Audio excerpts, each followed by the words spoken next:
नमस्कार, आप देख रहे हैं राजधानी एक्सप्रेस। आपके साथ मैं दीपिका सिंह। करेंगे खबरों की शुरुआत, जहां दिल्ली दौरे पर आज सीएम धामी होंगे। कई केंद्रीय मंत्रियों से उनकी मुलाकात है। कई बड़ी परियोजनाओं को लेकर विचार विमर्श भी किया जाना है। तो सीएम पुष्कर सिंह धामी आज दिल्ली के दौरे पर होंगे। कई केंद्रीय मंत्रियों से मुलाकात होगी। 9 नवंबर को राज्य स्थापना दिवस के पहले राज्य में कई बड़ी परियोजनाओं को लेकर चर्चा की जानी है।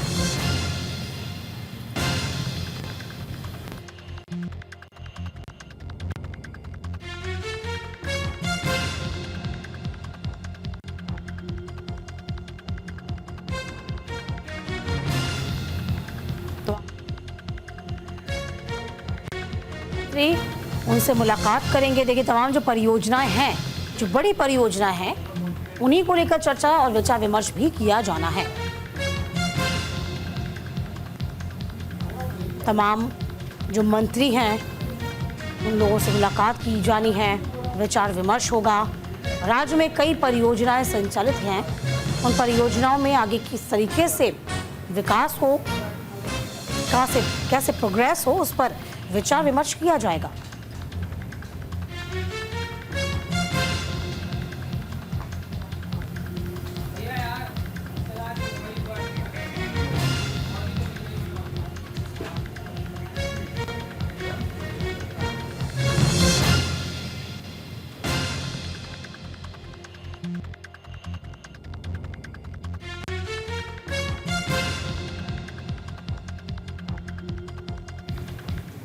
उत्तराखंड में यूसीसी को लेकर बड़ी खबर है, जहां उत्तराखंड में यूसीसी लागू करने की तैयारियां तेज हो गई हैं। सीएम धामी को सौंपी जाएगी अंतिम रिपोर्ट। समान नागरिक संहिता यानी कि यूसीसी को लेकर उत्तराखंड में गतिविधियां तेज हो चली हैं। पूर्व मुख्य सचिव शत्रुघ्न सिन्हा की अध्यक्षता में यूसीसी की रूल्स एंड फ्रेमवर्क कमेटी के इस रिपोर्ट की आखिरी दौर की तैयारी की गई थी और जल्द ही इस रूल बुक को सीएम धामी के सामने पेश किया जाएगा।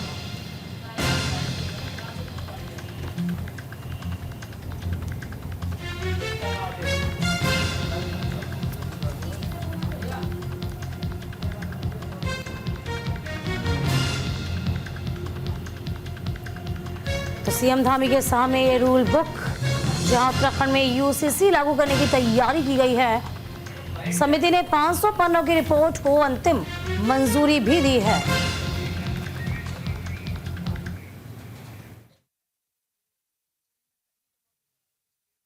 तब से लगातार समिति इस काम में लगी हुई थी और कल समिति के जो माननीय सदस्य हैं उनके साथ बैठकर रूल को फाइनल रूप दे दिया गया, अर्थात समिति की मुहर उस पे लगा दी गई। अब वो रूल्स प्रिंट होंगे और माननीय मुख्यमंत्री जी को प्रस्तुत किए जाएंगे। माननीय मुख्यमंत्री जी जब समय देंगे प्रिंटिंग के बाद, तो यथा समय उसको प्रस्तुत कर दिया जाएगा। मैं उम्मीद कर रहा हूँ कि अगले 1 सप्ताह 10 दिन मैक्सिमम, इससे ज़्यादा तो नहीं लगना चाहिए। मेरी उम्मीद है कि इतने समय में जरूर प्रस्तुत हो जाना चाहिए। निश्चित रूप से ये जो कदम था रूल बनाने का, ये तो इसीलिए था ना कि यूनिफॉर्म सिविल कोड लागू हो जाए। अब रूल बन गए, आगे की कुछ एडमिनिस्ट्रेटिव प्रोसीजर्स होती हैं, वो गवर्नमेंट में जिस प्रकार से स्वीकृति प्राप्त होती है, माननीय मंत्रिमंडल के समक्ष प्रस्ताव जाता है, वो तो प्रक्रियात्मक बातें हो गई। फिर जो इस काम में जो कर्मी लगेंगे उनके प्रशिक्षण की भी बात आएगी, फिर एक अभियान के रूप में इसको चलाने की बात आएगी। ये सब प्रशासनिक बातें होंगी, लेकिन जहां तक उसका कोर था वो सब अब तैयार हो गया है और अब कोड को लागू करने के जो भी उसके की जरूरतें थी वो सारी पूरी कर दी गई। और तब से देखिए, 9 नवंबर को उत्तराखंड का स्थापना दिवस भी है। यूसीसी के क्रियान्वयन की अंतिम समय सीमा भी यही होगी। अगर यूसीसी लागू हो जाता है तो देश का पहला राज्य बनेगा। आपको बताते हैं यूसीसी के लागू होने से बदलेगा क्या क्या, तो जरा जान लीजिए। विवाह, तलाक, गोद लेने और संपत्ति में सभी के लिए एक नियम होगा। बेटे बेटी दोनों की संपत्ति में समान अधिकार होगा। परिवार के सदस्यों के आपसी संबंध और अधिकारों में समानता होगी। जाति, धर्म या फिर परंपरा के आधार पर नियमों में कोई भी रियायत नहीं होगी। किसी भी धर्म के विशेष के लिए अलग से कोई नियम भी नहीं होने वाला। तो समान कारण पर ही तलाक मिलेगा, चाहे या पति हो या पत्नी हो तभी तलाक मिलेगा जब कारण समान हो, जब दोनों के आधार और कारण एक जैसे होंगे। इधर लिव इन का रजिस्ट्रेशन जरूरी होगा। इस नियम से अनुसूचित जनजाति के लोगों को छूट दी गई है। तो फिलहाल देखिए, ये यूसीसी है जो कि लागू होता है तो देश में पहला ये राज्य होगा। हालांकि आपको ये भी बता दें कि गोवा में यूसीसी लागू है, लेकिन वह आज़ादी के पहले से है। तो आज़ादी के बाद लागू होने वाला उत्तराखंड ऐसा पहला राज्य होगा।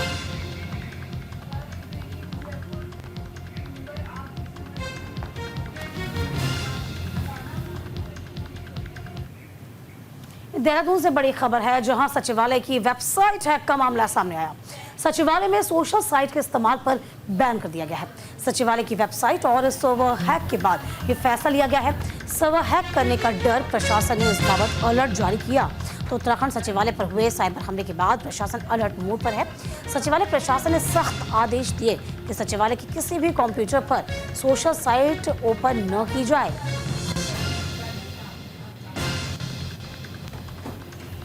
तो फिलहाल आपको बता दें, ये बड़ी खबर है, जहां सचिवालय पर साइट साइबर अटैक हुआ, प्रशासन अलर्ट मोड पर है। तो सचिवालय में सोशल साइट के अब बैन कर दिया गया है।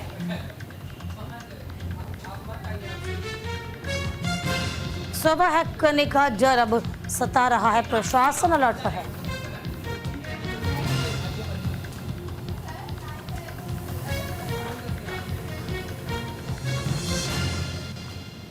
तो सचिवालय में सर्वर बैन कर दिया गया है। और देखिए, ये बड़ी बात है, क्योंकि सर्वर हैक हुआ तो इस बाबत तमाम बड़ा फैसला लिया गया है। साइबर अटैक हुआ, सर्वर को हैक करने की कोशिश, और अब तमाम सोशल साइट्स जो हैं उनको इस्तेमाल पर बैन लगा दिया गया है।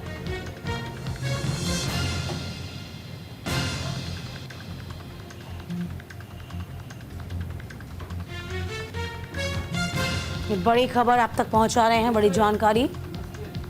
सर्वर हैक करने का डर है, प्रशासन ने अलर्ट जारी किया है। देहरादून से बड़ी खबर है।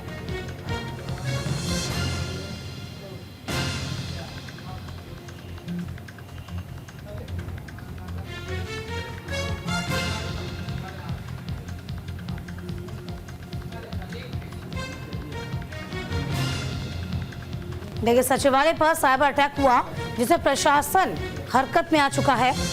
देहरादून से बड़ी खबर है, जिसमें सचिवालय का ही सर्वर डाउन कर दिया गया। सोशल साइट के इस्तेमाल पर पूरी तरीके से बैन हो गया है। तो वेबसाइट को हैक किया गया। अब ये सभी को कह दिया गया है कि सोशल साइट का इस्तेमाल ना करें। तो सर्वर हैक करने का डर हो चुका है, प्रशासन ने अलर्ट जारी किया है। देहरादून से बड़ी खबर है, बड़ी जानकारी।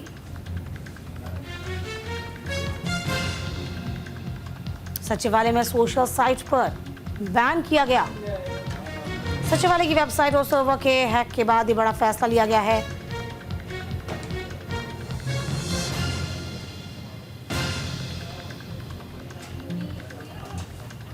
ये बड़ी खबर आप तक पहुंचा रहे हैं।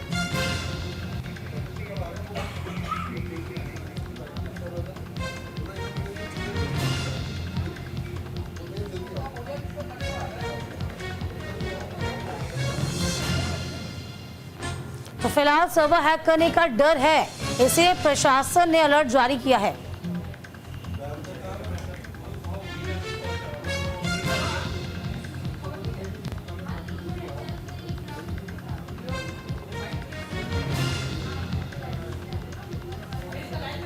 तो कहा गया है कि आप इस्तेमाल न करें।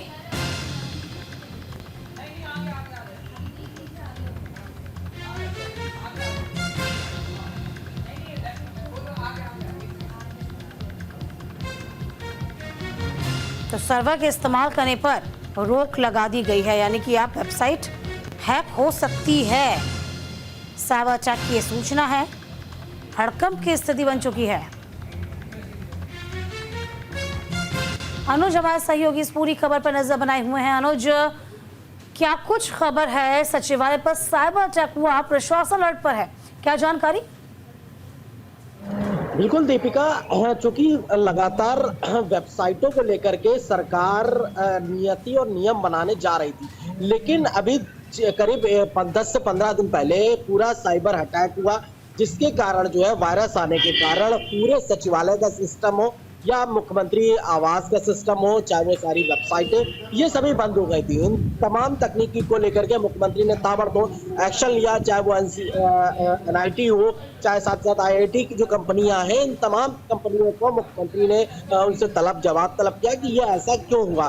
अब चूंकि इस तरीके के मामले तो लिखते गए, क्योंकि वायरस आया हुआ था, तो करप्ट फाइल खुल गई। इस करप्ट फाइल खुलने के कारण जो है पूरे सचिवालय की जो साइट्स है वो बंद हो गई। चाहे मुख्यमंत्री CM पोर्टल हो, इसके अलावा जो जितने भी विभागीय साइट्स है वो सभी बंद हो गई थी।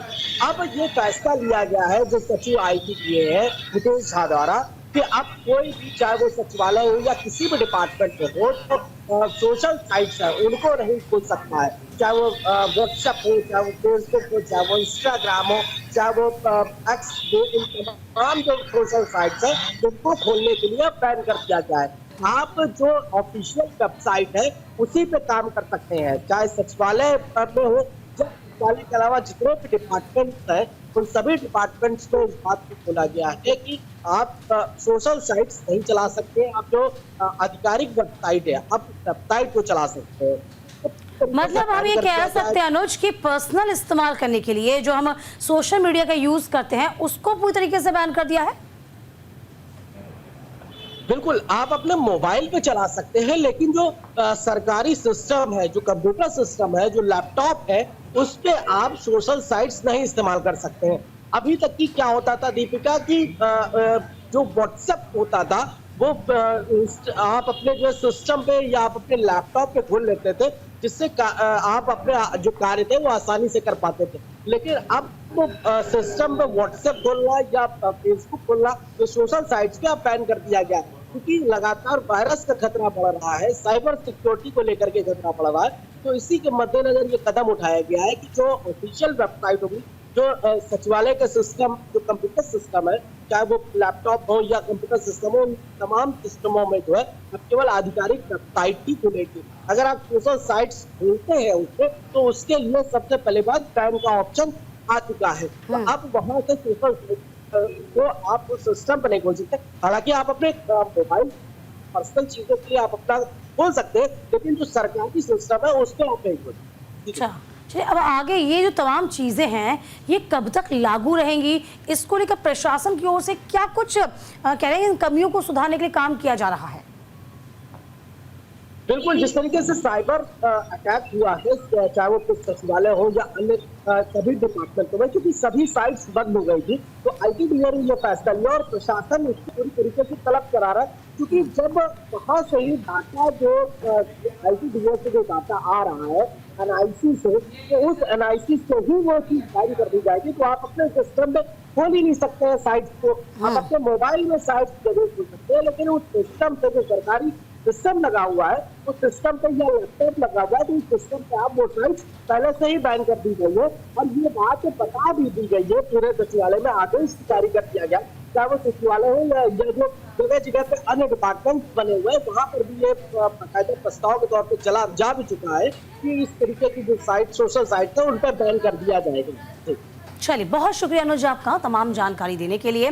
बढ़ेंगे आगे। देहरादून में सिख युवक की पगड़ी उतारने पर बवाल हो गया। सिख समुदाय ने इस बीच बाबत हंगामा किया है। चक्राता रोड पर देर रात आपको बता दें बवाल हुआ। आपसी विवाद में सिख युवक की पगड़ी खुली तो देहरादून के चक्राता में उस समय बवाल की स्थिति बनी जब देर रात दो लोगों की लड़ाई में एक सिख की पगड़ी खुल गई थी। इसके बाद सिख समुदाय के बीच में सड़क पर हंगामा काफी देर तक चलता रहा। कहा सुनी हुई, मौके पर पुलिस पहुंची, जैसे तैसे समझाइश के बाद मामले को शांत करवाया गया। दरअसल सिख युवक गुरदीप सिंह अपने दोस्त के साथ जिम से लौट रहा था। शराब दुकान के पास सेल्समैन से गुरदीप का झगड़ा हुआ। दोनों के बीच हाथापाई हुई, जिसमें गुरदीप की पगड़ी खुल गई।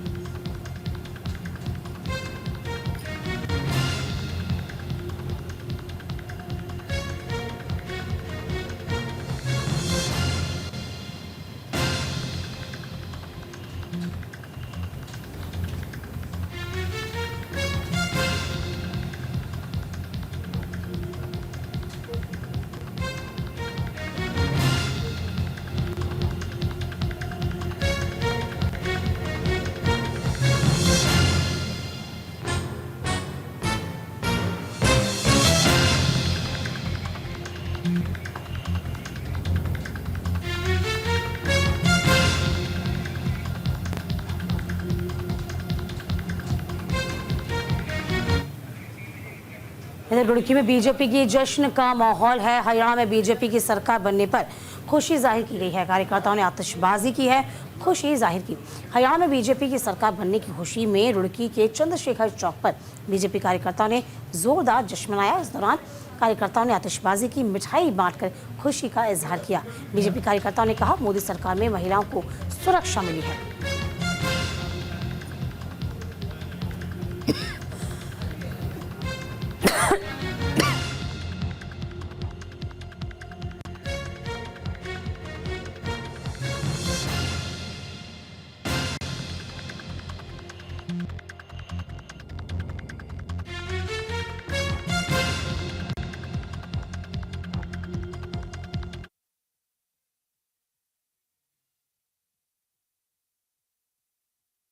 हरियाणा की जनता ने जो भारतीय जनता पार्टी को तीसरी बार हैट्रिक लगाने का काम किया, उसके लिए उसी की खुशी में आज भारतीय जनता पार्टी के रुड़की जिले के कार्यकर्ता यहाँ पर आए और उस खुशी को मनाते हुए, क्योंकि वहाँ की जनता ने महसूस कर लिया है कि नरेंद्र मोदी की नीतियों को स्वीकार करते हुए आज भारतीय जनता पार्टी के पक्ष में हरियाणा की जनता ने जो मतदान किया, मैं उनको धन्यवाद करता हूँ, उनको बहुत बहुत बधाई देना चाहूंगा।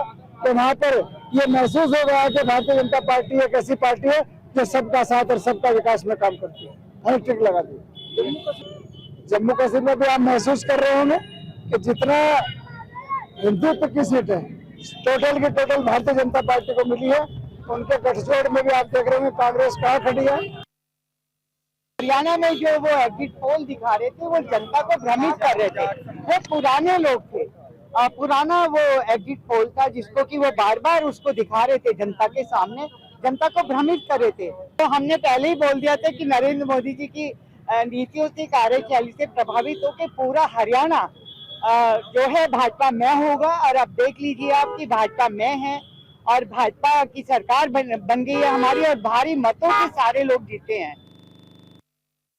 इधर उत्तराखंड के मंगलौर में पोस्ट ऑफिस पे जागरूकता सप्ताह अभियान शुरू हुआ है, जिसमें स्कूली बच्चों और उनके पेरेंट्स को पोस्ट ऑफिस की सेविंग स्कीम की जानकारी दी गई है। साथ ही डाक विभाग से जुड़ी जानकारियां भी, कामकाज के बारे में भी बताया गया है।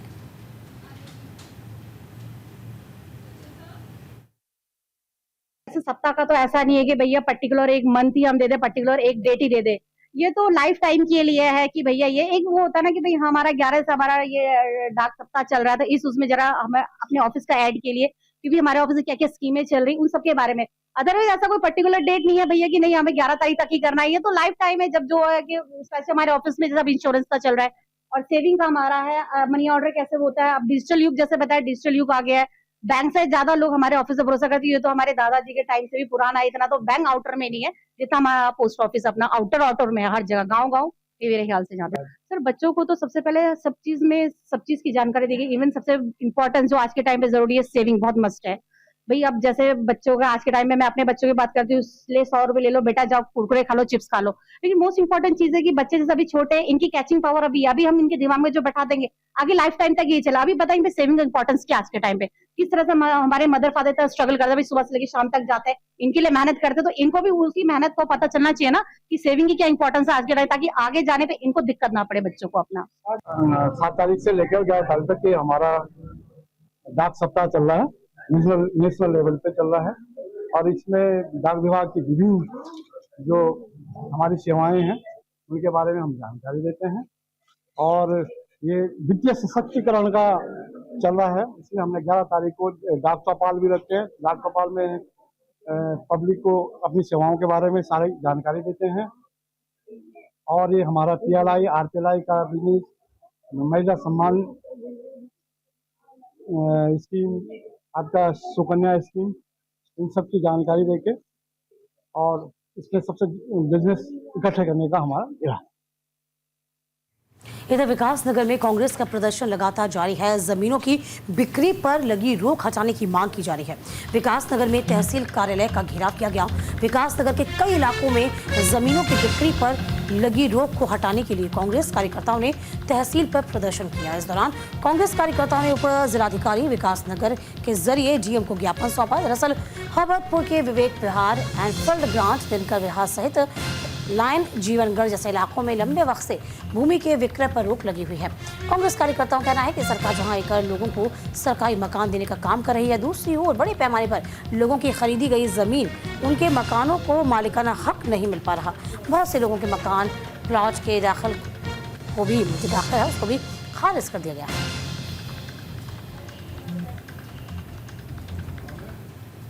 50, 55, 60 वर्ष पूर्व एनफील्ड ग्रांट में भूमि का क्रय विक्रय हुआ था। उसमें जो बाहर से आए हुए लोग थे, उन्होंने यहाँ पर जमीनें खरीदी थी। किसी ने 5 बीघे, किसी ने आधा बीघे, किसी ने 1 बीघे। और आने वाले 30-35 वर्ष पूर्व यहाँ पर जब प्लॉटिंग हुई तो उसमें किसी ने 2.5 बिस्से, किसी ने 5 बिस्से, किसी ने आधा बीघे जमीन करके अपने मकान खड़े किए थे। अपनी मेहनत की कमाई से वहां पर मकान खड़े किए थे। अब कुछ असामाजिक तत्व क्षेत्र में भ्रम फैला रहे हैं कि भाई इनको तोड़ा जा सकता है और वो अवैध वसूली का काम कर रहे हैं। हमने धार्मिक सरकार से आप फ्री होल्ड कर रहे हैं जगह जगह जमीनों को, तो हम मांग करते हैं कि भाई एनफील्ड ग्रांट में जितनी भी भूमि का क्रय विक्रय हुआ है, पूरा बसंत विहार चाय बागान पे बसा हुआ है, वहां पर आप किसी प्रकार की कार्रवाई नहीं करते क्योंकि वहां उच्च अधिकारी, उच्च पदों पर आसीन लोगों की बिल्डिंग है। और जहां छोटे लोगों के मकान है वहां लोगों को भ्रमित करने का कार्य ये सरकार कर रही है। हमने सरकार से मांग की है कि जिन लोगों ने वहां 40 या 30-40 वर्ष पूर्व अपने मकान बनाए, भूमि ली। चमोली में बद्रीनाथ नीलकंठ ट्रैक पर फंसे 4 विदेशियों का रेस्क्यू हुआ है। दरअसल 8 अक्टूबर को 4 विदेशी पर्यटक ट्रैक पर फंस गए थे। इनकी तलाशी के लिए सर्च ऑपरेशन चलाया गया। पुलिस के साथ ही SDRF की टीम भी रेस्क्यू में जुटी थी। गहन सर्चन के बाद आखिरकार 4 टूरिस्ट को सुरक्षित बाहर निकाला गया।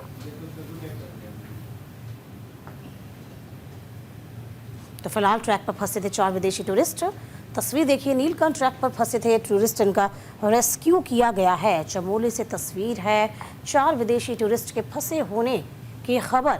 नीलकंठ ट्रैक पर फंसे हैं टूरिस्ट, इनका रेस्क्यू किया गया। फिलहाल तस्वीर आपके सामने है जहां नीलकंठ ट्रैक पर ये तमाम टूरिस्ट फंसे। और इसी के साथ इस बुलेटिन में अभी के लिए बस इतना ही।